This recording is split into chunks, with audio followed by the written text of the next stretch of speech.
Butterflies are a beautiful sight in the garden.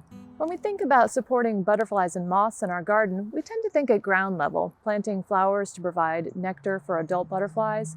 But did you know that native trees are crucial for the survival of many of our native butterflies and moth species?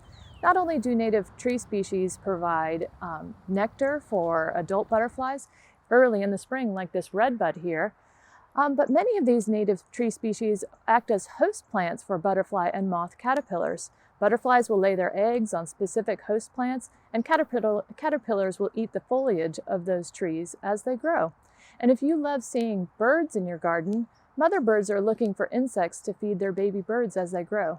It can take up to 5,000 insects just to raise one brood of baby birds. Today I'm going to tell you a little bit about 3 keystone tree species in the Cape Fear area. We call them keystone species because they support hundreds of different kinds of moths and butterflies and really form the basis for the food chain.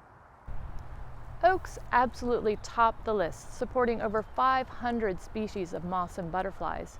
Oaks are in the genus Quercus and include species like this live oak. This is a beautiful semi-evergreen tree that can reach heights of 40 to 80 feet tall. If you don't have room for a live oak, a shoe-marred oak might be a good choice for you. It has a narrower crown and will treat you to a brilliant red fall color.